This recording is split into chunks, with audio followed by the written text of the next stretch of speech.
nome é Roberto Albertini e você está no Fragmentos Espíritas. Hoje o tema da gente vai ser baseado numa mensagem de um livro chamado Dias Melhores, do irmão José, através de Carlos Bacelli. Essa mensagem ela é pequenininha, ela é curta, mas ela tem uma profundidade muito grande. O tema dela chama-se Silencia. Por que ele pede para silenciar? Vamos observar a seguinte ótica. Todo ser humano é uma usina nuclear. Ele está sempre emitindo pensamentos, está sempre emitindo energia, ele está sempre alimentando e sendo alimentado por tudo aquilo que ele vê e vive ao seu redor. Então ele tem uma forma de pensamento. E essa forma de pensamento, de tanto ela girar em volta da sua mente, da sua cabeça, ela acaba se verbalizando. Ela passou do estágio do pensamento para o verbo, e depois do verbo, é natural que com o passar do tempo, de tanto se verbalizar, ele se torne ação, vire ato.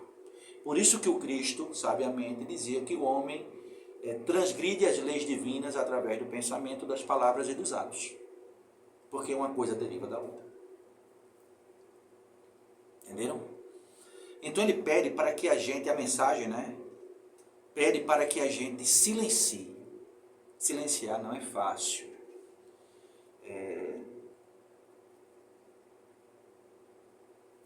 Silenciar é você saber falar sem usar palavras. Nem todo mundo sabe isso. Eu mesmo, durante muitos anos, eu tenho 52, durante muitos anos eu não soube silenciar. Eu retrucava. Eu nunca fui uma pessoa de criar problemas, de criar discussões, essas coisas eu nunca fui. Mas muitas vezes quando eu era provocado eu reagia. Eu não simplesmente ignorava como deveria ser. Eu não sabia fazer isso. Hoje, graças a Deus, eu tenho uma força maior. Não estou dizendo que estou resolvido em relação a essa situação. Mas hoje já não me é uma coisa mais... não me é tão difícil controlar. Aprender a silenciar. A mensagem começa da seguinte forma.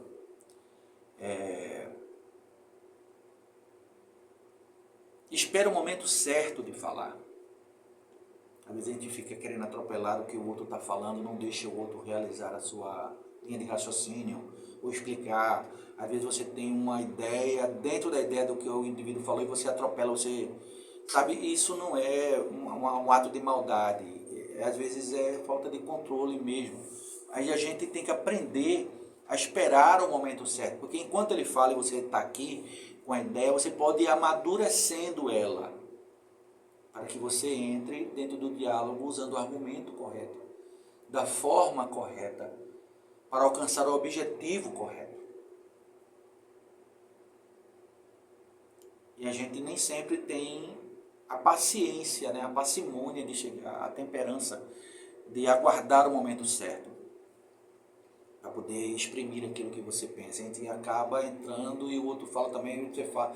E aquilo vira uma tempestade, sabe? Aquilo ali vira um descontrole. Daqui a pouco a gente está falando coisas que não quer, porque não soube ouvir. Porque não soube silenciar. Primeiro tem que deixar que os ânimos se asserenem, sabe? Se acalmem.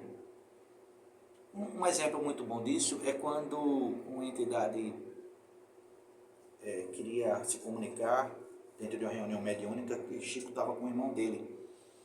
E ele disse, olha, quando a entidade chegar, que ela que eu tiver incorporado, você dá uma surra de evangelho nela. Quer dizer, você pega todo o seu conhecimento dentro do evangelho e tenta doutrinar essa entidade. E na hora o irmão não entendeu direito e pegou o evangelho e começou a bater nele quando ele estava incorporado. Não era esse o objetivo, mas aconteceu dessa forma. Quem assistiu o filme vai lembrar desse fato. As Vidas de Chico. Primeiro a gente tem que deixar as coisas se serenarem, sabe? Baixar, deixar o indivíduo esvaziar primeiro. para depois tu encher ele de evangelho. Depois tu encher ele de conhecimentos que melhoram, sabe? Primeiro deixa ele desabafar, deixa ele botar para fora todas as suas mágoas, todas as suas dores. Às vezes é só um desabafo que ele precisa, às vezes você não precisa nem dizer nada. E se for necessário dizer, primeiro deixa ele esvaziar, botar tudo para fora. Quando ele se sentir aliviado por ter dividido com você, aí sim você vai e conversa com ele, explica as coisas. Sabe? Aí você vai lá e consegue mostrar um novo olhar sobre aquela dor.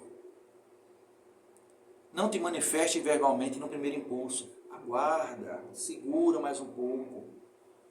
A ideia ainda não está maturada dentro de você, para que você possa exprimir aquilo. Deixa ele esvaziar mais um pouco. Ele pede, nesse textozinho pequenininho, que você não permute ofensas, quer dizer, não troque ofensas. Ah, você é isso, porque você também é isso. Cada um tem o direito de pensar o que quiser sobre você. Como você tem o direito de pensar o que quiser sobre qualquer um. O que você não precisa é trocar ofensas, porque pensa diferente. Porque você não consegue ver como ele vê, ou ele não consegue ver como você vê. Não precisa brigar, entrar em atrito por causa disso. Não se exalta. Aliás, não se exalte. Quem se exalta está fora de controle. Isso é verdade. Você se exaltou, você já perdeu a sua razão ali. Mantenha a sua calma.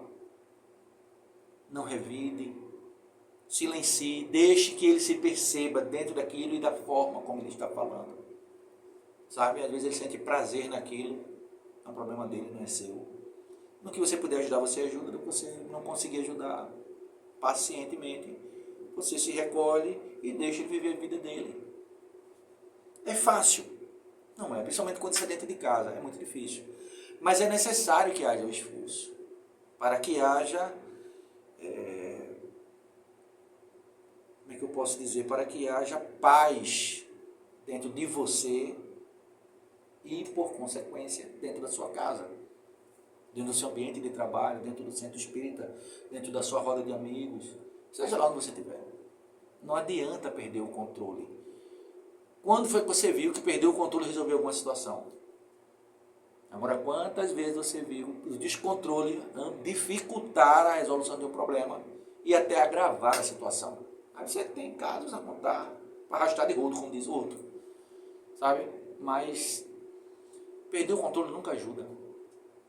Aprender a se controlar é muito necessário. Porque você também educa o outro a fazer isso. Com a relação, o outro vai aprendendo que a sua forma de resolver é mais eficiente. E se ele está disposto a aprender, se ele tem maturidade para entender esse movimento que você faz do silêncio, ele acaba fazendo também. Você acaba ajudando na educação do outro. Entendeu? É uma questão de educação emocional. Utiliza o bom senso e silencia. Utilizar o bom senso e silenciar são dois movimentos que requerem muita paciência, maturidade, entendimento e consciência dilatada. Ele pede para que você se isole da faixa vibratória negativa que a palavra insensata estabelece. Todo aquele que chega falando coisas que não bate com a sensatez humana ou do ambiente ou da situação, baixa o padrão vibratório. E você não deve se envolver com isso. Às vezes é aquela pessoa que é maledicente, às vezes é aquela pessoa que ela é maldosa, aquela pessoa que é fofoqueira, é aquela pessoa que gosta de semear intriga, aquela pessoa que gosta de descarregar em cima dos outros. Evite. Quando ela começar, saia do ambiente. Não se envolva, se isole, como diz a história aqui. Isola-te da faixa vibratória negativa que a palavra insensata estabelece. Isola-te, sai de perto. Não comungue, não entre naquele padrão vibratório. Daqui a pouco você vai estar pensando, lembra da força pensamento, da egrégora, da psicosfera dela. Ela vai acabar te contaminando. Não faça isso. Enquanto ela estiver em desequilíbrio, se afaste. Isso serve para homem, para mulher, para criança, para adulto, serve para todo ser humano que quer manter a sua paz e seu equilíbrio. Isso é higiene mental. Isso é higiene emocional. Eu não preciso estar lá servindo de saco de pancada, nem de terreno baldio para o lixo emocional dos outros. Eu não preciso. Nem você precisa, nem ninguém precisa. Ele que se resolva, faça uma terapia, procure ajuda. Se vier ele pedir ajuda, você primeiro orienta, sabe? Você não precisa primeiro estar passando. E isso nunca vai passar, porque faz parte dele jogar em cima dos outros as suas frustrações. Ou os seus problemas, porque ele não quer resolver. Ou porque ele não aceita que a vida seja desse jeito. Não tem como você contribuir com quem não quer ser ajudado. Emmanuel deixa muito isso muito bem claro, quando ele diz assim, ajuda a te dar a quem quer e não a quem precisa. Quando eu escutei essa frase, eu tomei um choque, eu disse assim, como assim? O Espiritismo sempre ensinou que a gente deve ajudar a todos sem olhar a quem, ajudar indistintivamente. Aí ele diz agora que deve ajudar só a quem quer, mas é totalmente lógico o que ele está dizendo, porque precisar, todo mundo precisa, mas nem todo mundo quer ajuda. Então tu não tem que perder energia, sabe, perder oportunidades de direcionar para quem quer essa ajuda, para estar ajudando quem não quer ajuda. Sabe? E para quem não quer colaborar com a própria melhora. Você vai sempre, assim como a espiritualidade superior respeita o nosso livre-arbítrio, e quando a gente quer fazer as coisas ruins, eles se afastam, e quando a gente quer a renovação, eles se aproximam. Assim como Deus permite que cada um plante o que quer, na hora da colheita ele vai estar juntinho com você para te ajudar a colher. Mas ele permite que você faça o que você quer. Então deixa o outro lá, chegar no momento dele, escolher, se resolver, se cuidar, se amar, fazer uma terapia, fazer uma psicanálise, psiquiatria, seja lá o que for. Quando chegar nesse momento que ele precisa de ajuda e quer ajuda, aí você chega junto. Claro que nos outros momentos você vai estar perto, porque a gente sempre tem que estender a mão a quem precisa, mas o foco está em ajudar em quem quer a ajuda. E isso não é egoísmo, isso não é insensato, isso é prudência. Isso é prudência. Não aceites o convite da provocação. Foi provocado? Tu já sabe que o outro já se perdeu, tanto é que ele está te provocando. Claro que a gente sabe que existe a provocação, que é uma brincadeira, a gente está brincando, é coisa entre amigo, casal, é uma provocação, uma besteira, outra coisa você está provocando para ter uma intriga, para ter uma briga, porque você está provocando porque você quer ver a discussão, você quer ver o mal do outro, você está semeando ali. Não. Quando a provocação vier, te afasta, te isola, sabe? Sai de perto. Quando é aquela coisa da brincadeira, não, você entra na brincadeira, faz parte do convívio social isso. Né? É saudável, isso traz o riso, traz a alegria. Existe a provocação bondosa, a provocação maldosa. Você tem que saber diferenciar uma coisa da outra, para não achar que tudo que é provocação é ruim, ou que qualquer tipo de provocação é uma coisa boa. Não é, você tem que saber filtrar essas coisas, né? Questão de bom senso, como diz aqui o texto. Sabe por que quem deve fazer isso? Porque quando estronda a tempestade, a natureza emudece.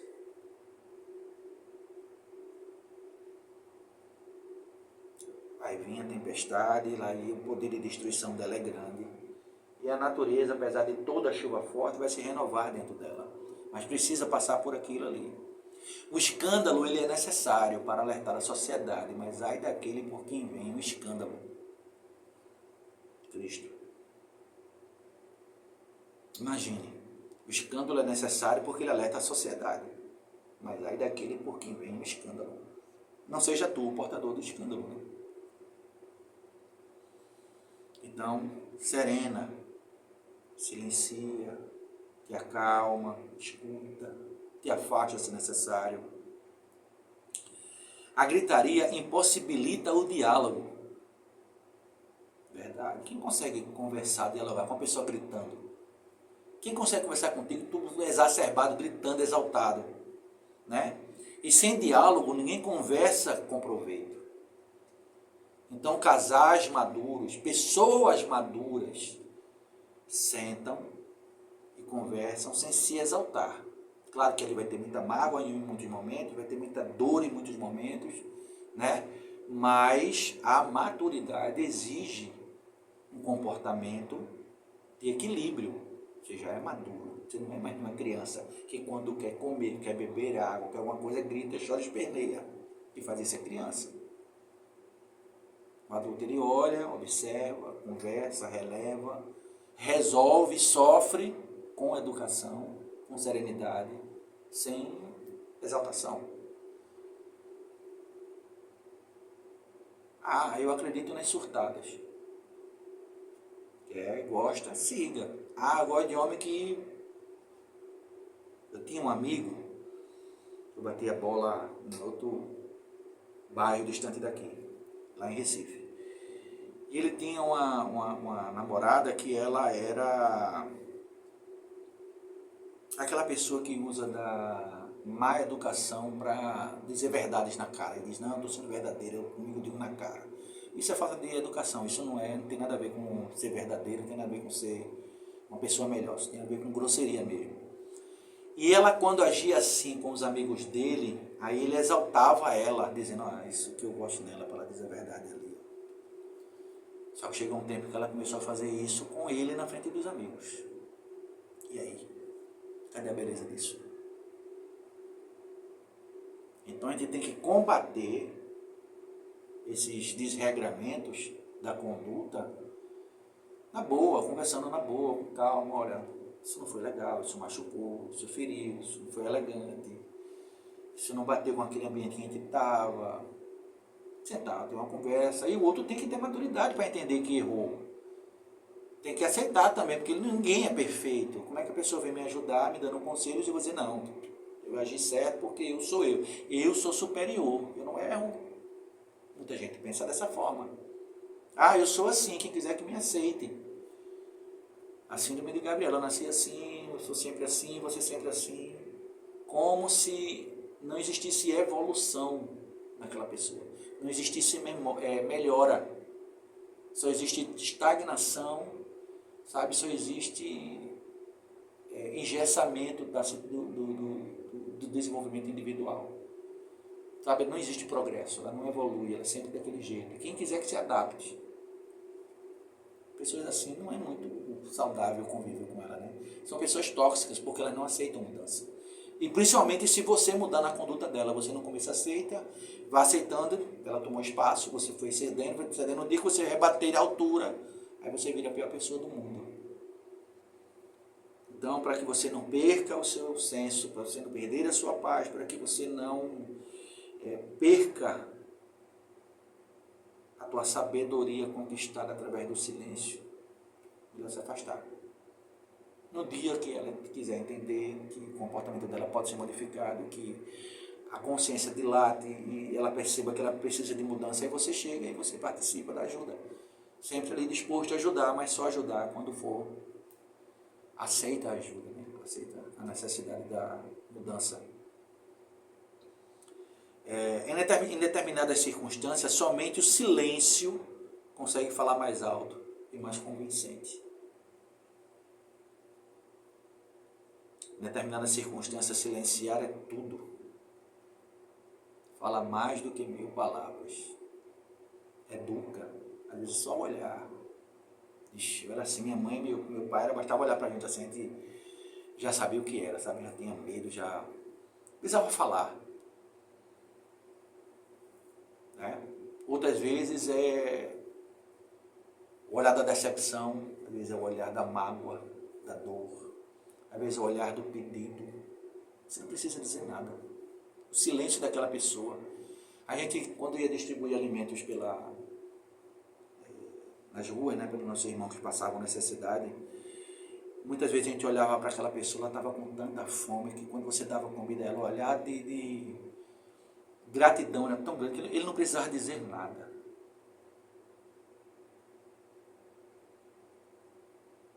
Só o silêncio dele falava mais do que... e era muito mais convincente.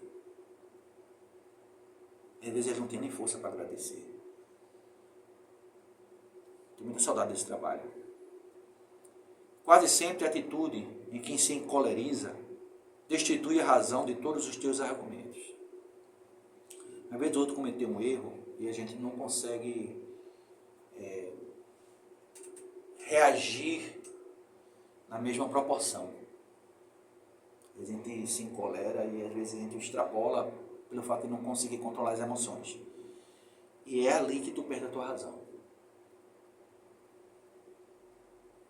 Quando o outro te provoca, silenciar e se afastar é o melhor. Até tu conseguir digerir a situação e sentar e conversar. Isso é conselho dado. Tá?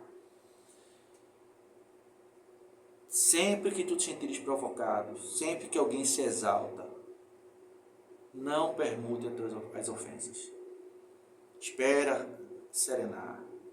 Não responde no primeiro impulso. Foge da vibração negativa. Sabe? Não grita porque isso impossibilita o diálogo. Te acalma, sai de perto. Quando tu silenciar, que tu entender o que aconteceu, tu volta e conversa. Senão, não vale a pena. Vai perder tempo, vai estar dando murro por ponta de faca, porque o outro está cheio. E tu não tem como encher ele de evangelho se ele está cheio. Ele vai querer primeiro despejar em cima de tu, para depois tu ir fazer esse processo. E às vezes a pessoa não quer nem que você fale, ele só quer jogar o lixo dele em cima de você. Não vale a pena. Não vale a pena. Que possamos, sempre que possível, lembrar desses conselhos dados pelo irmão José, através de Carlos Bacelli. Porque silenciar é uma dádiva.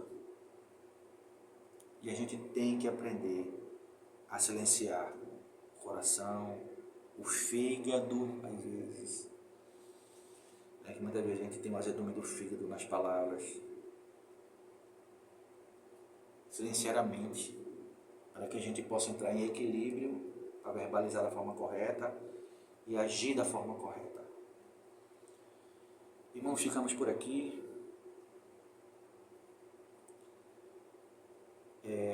Quem gostou, por favor, dá o like, compartilha esse vídeo com quem você acha que precisa escutar isso com que a gente conversou aqui. E deixa seu comentário, faz sugestões de tema, para que eu possa estudar, para que a gente possa vir para cá e conversar sobre isso. E que a paz do Filho e o amor do Pai esteja conosco hoje, agora e sempre. Forte abraço.